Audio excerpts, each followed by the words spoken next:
do a bit more baby seals. We tried to work images of them in as many episodes as we could. However, there is so much amazing science going on in Antarctica, right out of McMurdo Station, which is the largest United States research station. So we actually kind of split the series 50-50. Half of it was focusing on science stories, the science going on there. So seals, penguins, really cool mountains, ice craft. They have an active volcano, like right next to the research station. It's called Mount Erebus. It's the southernmost active volcano, 12,000 feet high. There's a glacier that looks like it's bleeding red. This mysterious glacier that's bloody red. So we went and checked that out. And you just got a brief glimpse of the underwater. It's actually fascinating. So, Did you guys actually do any diving yourselves? I wish. We contemplated it. It's called the polar plunge, but no. Oh, that they would let you just jump in the water? They do not let you just walk in the water. But in the past, people used to. I don't know if we're supposed to talk about that. I'm sorry. Okay.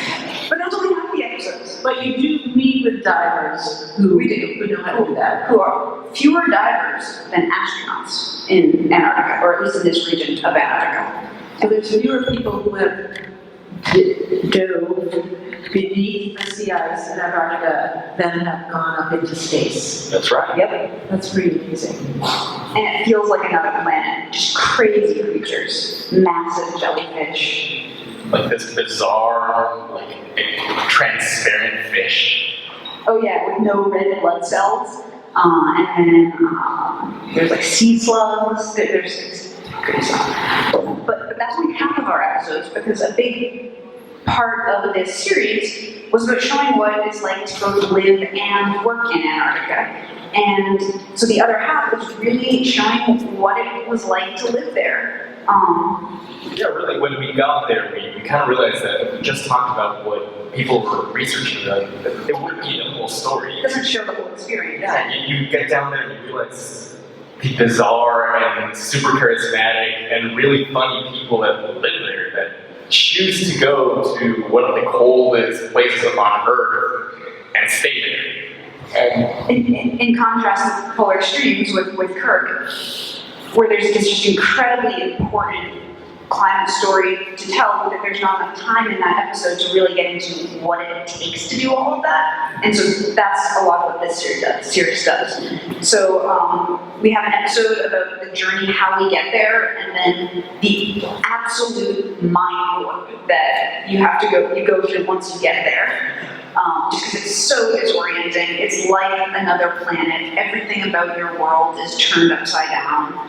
It's daylight all the time. It's dangerous. It's cold. So how dangerous is it in Antarctica? well, I'll tell you this: they spend a whole week telling you ways that you're going to die. Always do that. Yeah, and then after they scare you, they finally tell you always so you don't die. One of our recurring mottos was, at least we're not dead yet. Yeah, we didn't actually quite appreciate or respect. I guess I didn't quite appreciate how dangerous the continent really is. We were really excited for the adventure of it. And it wasn't until we got down there where reality really sunk in.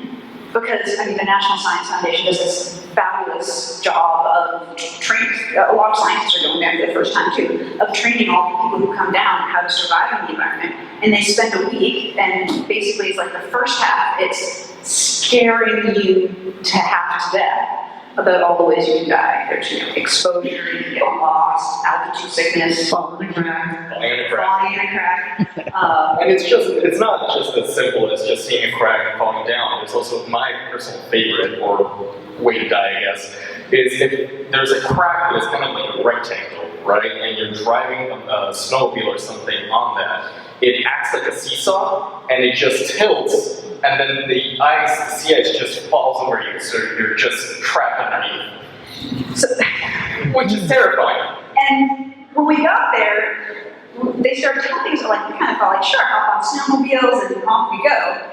And that's not what it is at all. So we went through pretty rigorous safety training to both teach us how to avoid those sorts of situations. And it actually came into use really late into it. Do you want to tell the context of it? Yeah, so one of the things that they teach you is in your group you assign different roles to each member. So there's somebody who's in charge of communication, there's somebody who's in charge of tracking time, tracking the weather, someone who's in charge of checking in with each person to see how they're doing, and then someone in charge of checking in on that person. So, close to the very end of the trip, we've been working, we were there for a month, we've been working the entire month to try to get the stars to align so that we could go up to that volcano, to go up Mount Erebus, which is 12,500 feet high, which, if you've not been to 12,500 feet, there's not very much oxygen up there. It was also negative 30 degrees Fahrenheit, and we weren't going up slowly. We were going up in a helicopter from sea level to 12, I guess it was 9,000 feet, but the pressure altitude, the way it felt in our bodies was 12,000 feet. And so we're like, awesome, bring it on. We had oxygen canisters to help us. We'd be fine, we're young, we're strong, we can handle this. And this is also one of the most important things that we were trying to film, because the footage was also going to be going into the broadcast film, because it was a volcano, which was carbon dioxide into the air, which is also in Antarctica covered by ice. So you'll have to watch the film to see how that fits in. So the stakes were really high for us to be on our game. We only had a couple hours. There was weather moving in, and it goes into, I see Caitlin walk out of a helicopter, and I just look at her, and I don't know why, but I'm just feeling this really weird daze. But this is the most important shoot we have, so I'm just like, I thought he was enamored by the view at first. I was like, you know what, I can work through this, let's do this, let's go. And for the most part, it was a fine shoot. We get everything, we're about to finish, and then they told us there was weather moving in, so we have to get everything back. Oh, when you say weather, you mean like bad weather, like snow? Bad weather, like clouds. Like clouds that would trap us on the active volcano at 12,000 feet and negative 30 degrees. And the helicopter could not get you. It would get stuck in. Yeah, and there was just this point, I always remember, everyone was moving quickly, and I just had a little bit more equipment to throw away, and I bend down, and then everything gets a little murky. And I just remember kind of like standing there, and things are It's feeling like sitting there for like 5 minutes. And I'm just like chilling there, and I just hear Caitlin like inside, like, Arlo? I was thinking like, Arlo? And I'm telling her, just go on without me, I'll get down eventually. And it was, But you actually weren't fine. I was not. I was suffering from altitude sickness, and it was... Yeah, so at that point I was like, after a bit, I started realizing something wasn't quite right, and I said, no, I'm not going back to the helicopter until you come with me. And then you sort of snapped out of it, and I went and helped you with the bag, and we went back, and then it was really until we got down to sea level that you were like, I was totally out of it. Yeah. But didn't you got Arlo into oxygen?